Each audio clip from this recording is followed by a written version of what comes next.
The Lord Staunton looks over it all, and we see Maelys riding out. Mirroring Sunfire and Aegon, he flies out from the Sept and over King's Landing. Now this next paragraph pretty much describes what happens on screen with arrows raining down. Maelys then arrives and tears things up before Criston puts a plan into action. So Criston was not dismayed. Aegon's hand had expected this, counted on it. Drums beat out a command, and archers rushed forward. Longbowmen and crossbowmen both filling the air with arrows and quarrels. Scorpions were cranked upwards to loose iron bolts of the sort that had once felled Meraxes and Dorne. Again, that's kind of tying back to Meraxes with all the similarities. Maelys suffered a score of hits, but the arrows only served to make her angry. She swept down, spitting fire to the left and right. Knights burned in their saddles as the hair and the hide and harness of their horses went up in flames. Men-at-arms dropped their spears and scattered. Some tried to hide behind their shields, but neither oak nor iron could withstand dragon breath. Sir Criston sat on his white horse shouting, "Aim for the rider!" Through the smoke and flame, Maelys roared, smoke swirling from her nostrils, a stallion kicking in her jaws as tongues of fire engulfed him. Now this is holding it the right way up this time. Now this is perfectly translated to the episode, but there is a slight change up from the work. Then came an answering roar. 2 more winged shapes appeared, the king astride Sunfire the Golden, and his brother Aemond upon Vhagar.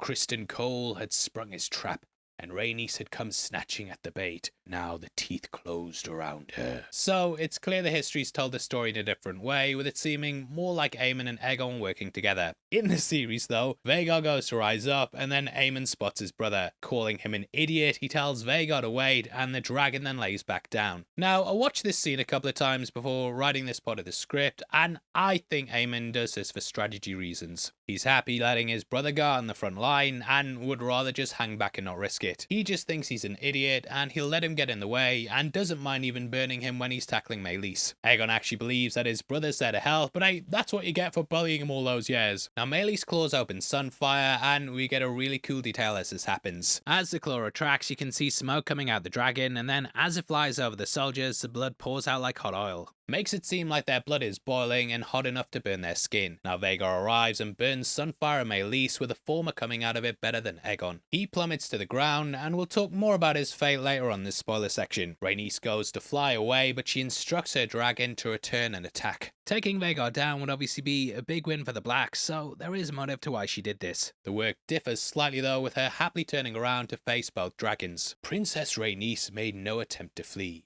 With a glad cry and a crack of her whip, she turned Maelys towards the foe. Against Vhagar alone, she might have had some chance, but against Vhagar and Sunfire together, doom was certain. The dragons met violently 1,000 feet above the field of battle, as balls of fire burst and blossomed so bright that men swore later that the sky was full of suns. Now, we do actually catch soldiers looking up at the pair, with them creating a burning ball in the sky. The crimson jaws of Maelys closed round Sunfire's golden neck for a moment, till Vhagar fell upon them from above. All 3 beasts went spinning towards the ground. They struck the ground so hard that the stones fell from the battlements of Rooks Rest half a league away. Now, as the pair come crashing down, Criston's knocked off his horse and rendered unconscious. This is akin to when Tyrion ended up going into battle and he got knocked out right at the start of it. That was for budgetary reasons though, whereas here we still get to see the fight play out. I love how he stumbles about later and touches a knight on the shoulder, who then falls apart, revealed to be just ash and bone. It really highlights how devastating the war is, and this is why everyone wanted to avoid dragon versus dragon. Now Rhaenys flies back, and Vhagar does another sneak attack. Just in the same way that Lucerys died, the beast springs up and catches the pair off guard. Both rider and dragon lock eyes, and they tumble towards the ground, exploding on impact. The work says, also yeah, I'm just reading this for dramatic effect, yeah, don't be a dick in the comments, mate, yeah. A body believed to be Rhaenys Targaryen was later found beside the carcass of her dragon,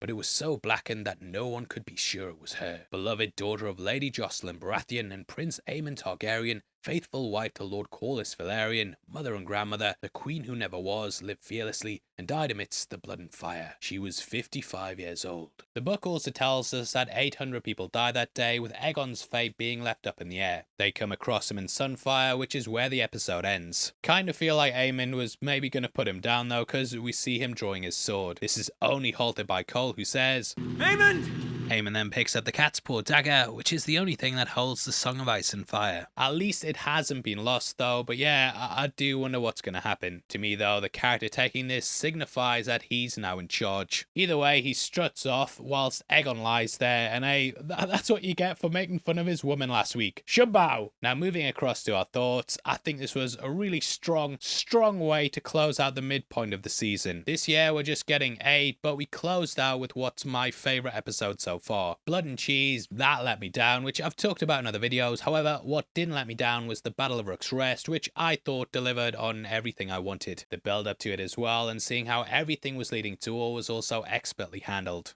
So I really enjoyed this episode, and that takes us into the spoiler section. Make sure you check out if you don't want to know what happens in the work, as it could end up spoiling the upcoming episode. Anyway, it tells the fate of Aegon and the aftermath of the battle. Those closest to the dragons did not live to tell the tale. Those farther off could not see for the flame and smoke. It was hours before the fires gutted out, but from those ashes only Vhagar rose unharmed. Meleys was dead, broken by the fall and ripped to pieces upon the ground. And Sunfire, that splendid golden beast, had one wing half torn from his body, whilst his royal rider had suffered broken ribs, a broken hip, and burns that covered half his body. His left arm was the worst. The dragon flame had burned so hot that the king's armor had melted into his flesh. So expect to see a drastically different Aegon, who's completely burned and living the rest of his life in misery.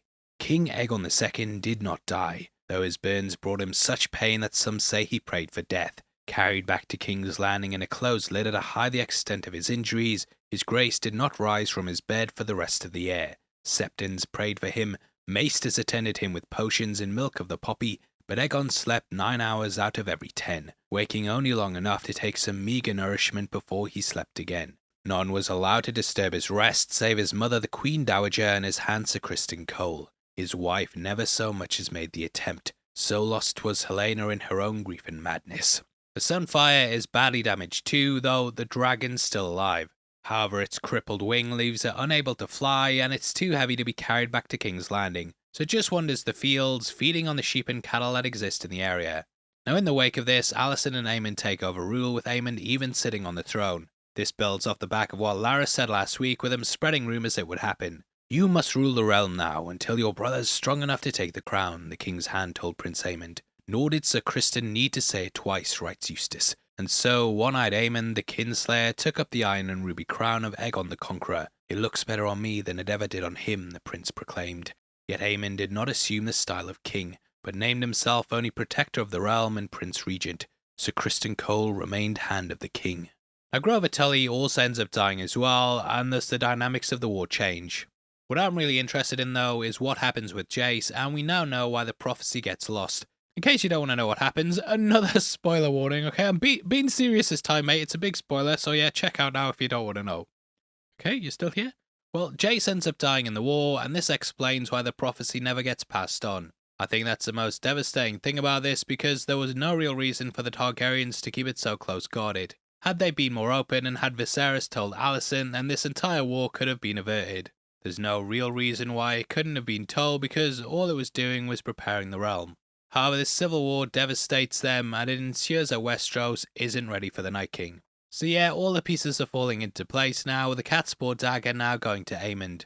Potentially he won't even pass this on to anyone else, and it'll end up in the hands of the Lannisters at the start of Season 1. Either way, that's our theories on the future, and obviously I'd love to hear yours. Make sure you drop them below, and huge thank you for bearing with me through the video. My voice is still a bit rough, yeah, and if you watched our trailer breakdown on the episode, then you'll know how bad it was at the start of the week. I don't want to meddle or anything, you know what I mean? I'm just sitting reading a book out to you, but yeah, appreciate.